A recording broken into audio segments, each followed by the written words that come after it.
Hello guys, and welcome to this tactic guide video of my latest tactic.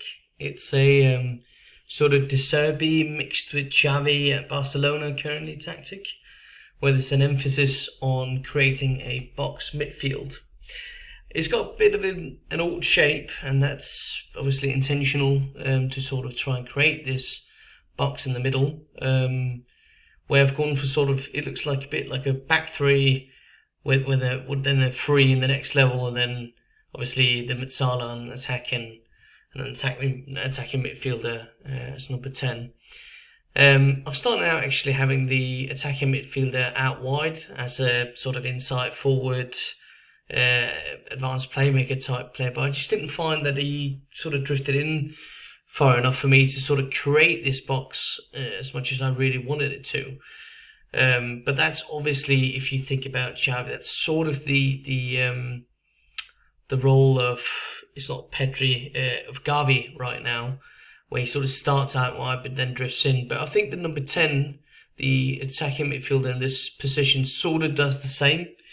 And that's also why I've got the left back, because he sort of has to fill the majority of the space on the left, that he's sort of a bit further forward and as a wing back on attack. Then I'll try to sort of get the Frankie de Jong role, so to speak, in this position here. You can start him up here and then perhaps take the full back a notch back. But I just feel like here he drops as soon as we get the ball, he drops down to sort of play deep, play from the deep, and bring the ball forwards.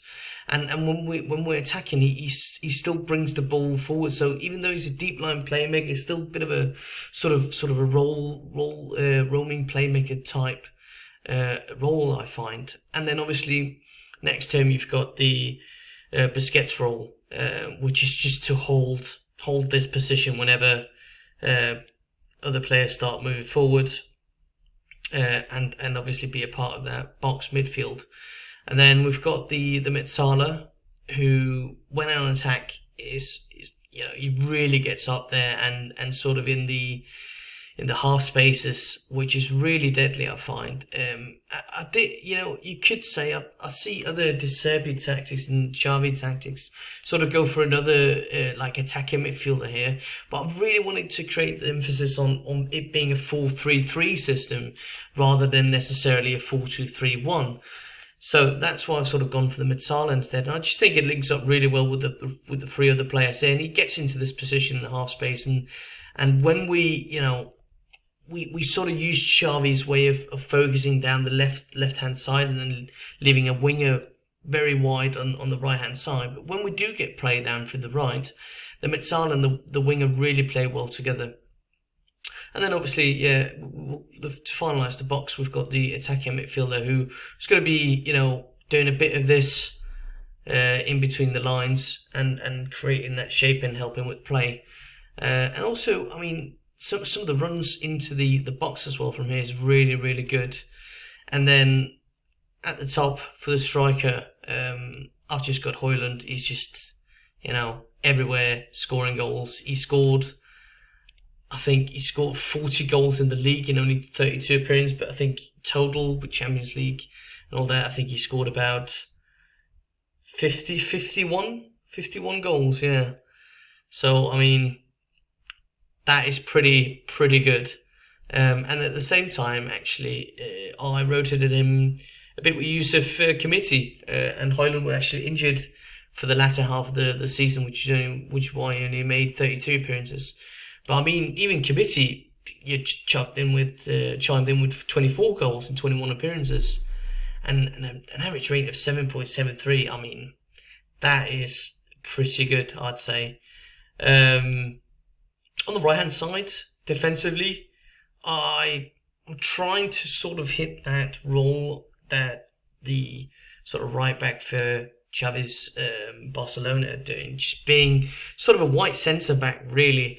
But I think the full-back on defence works pretty well. It's not going to be like a creative role, but it's going to help a lot in possession, that they're just going to be sort of around this area, not pushing much further, which is why we've got the wing and support over here, which is going to stay wide all the way to the line, and then obviously when we're playing down the left hand side, he's going to be open for a switch, and be able to take on, in the qualitative superiority against the fullback one-on-one. So you need a good dribble over here, and to be honest, I've gone with the winger role just because I find they stay further to the side. Even you could argue you could go with inverted wing and then on stay wider, but I feel like the winger itself just does better when it's there. And then obviously having now Mintes, he's left-footed, so you'll still have that inclination, particularly because he's got the player trait to cut inside from the right, to sort of, when he's on the ball, to cut in and then drive at the fullback. But you just want him to stay really, really wide, which is why I think the winger role just works better. And yeah, we you can't tell now because I actually I did it a bit late, this video, but we won the Serie A in the third season. The second season we won it as well, with a bit of a different, not entirely this tactic, but this was much better in terms of results, because we scored 102 goals and only had 26 goals against us, and only lost 3 games, which was at Milan, Inter, and Juventus. 2 of them which were away, and very close games as well. Only 1-0, and 1-2 we lost them. So pretty good, I'd say, in terms of stats. We just have a look at the general performance. 2.69 goals per game is really, really good. And then obviously only 0.67 goals conceded per game. I know it's a little bit less than what we expected to, but still, that's really, really good. I find anyway. In terms of, I always like to look at this actually. I can't actually see that now, but the XG table as well. But obviously, because it's a new season, and I should have recorded this earlier when I won the Serie A, but I only sort of just got the idea to actually record it afterwards. So, well, unfortunately, I have to leave it at that. But anyways, the tactic in possession, like I said, it's a bit of a mix of Zerbi and Xavi principles. So I've gone a bit shorter with passing, because I don't find much shorter passing to fit Zerbi, because you want to play progressive passes up the middle, and much shorter sort of takes a bit away from that.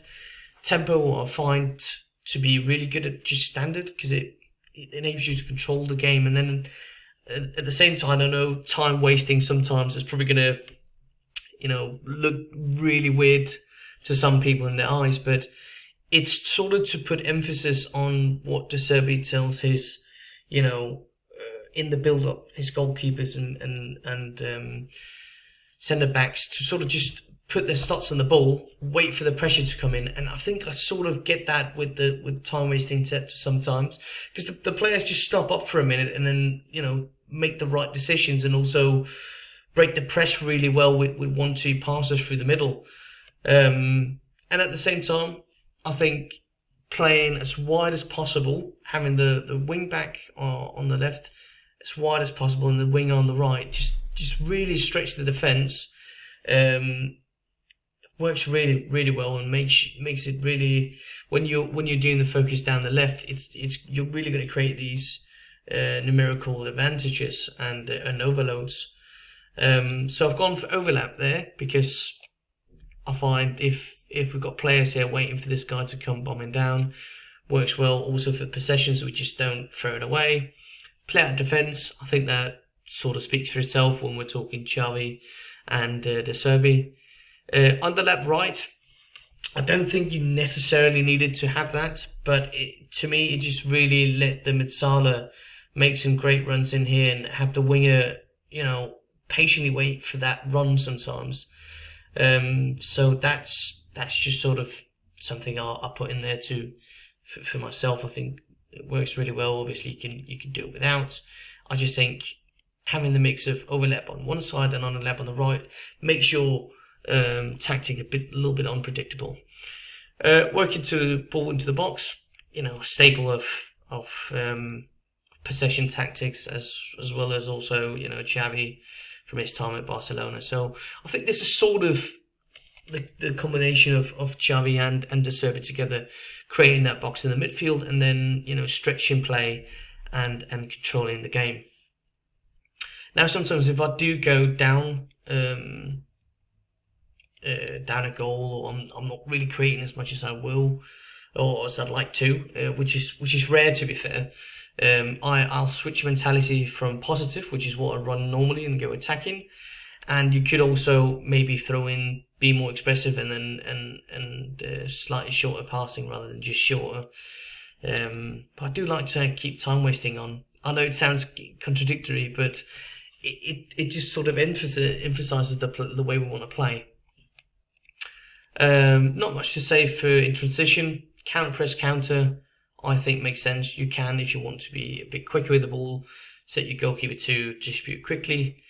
I just distribute it to the centre backs because I want to have that sort of build up that the Zerbi gets with his box, which we can also sort of see, here. So when we're playing, we'll get the box here, and we'll get the box up here when this guy pulls up and this guy moves forward. So we get the box here, and obviously also when we play out. So we get that 4+2 build up. Out of possession, higher press, high line. I've put it to prevent short goalkeeper distribution. I think we need to press high when we're talking both Xavi and De Zerbi. I prefer to have it on more often rather than much more often, just because I feel like we track, the opposition a bit better when it's only more often rather than just continuous press everywhere. So yeah, that's about it for this tactic. Lots of goals, really high possession as well. I don't know if I can find some data for you that I haven't thrown away. You see pitch tilt as well, fewer passes against the final third. Don't know if this pass map is very good. It is a little bit. Normally, obviously, they'll be pushed a bit further ahead. This was against Inter Milan, so it's a difficult game.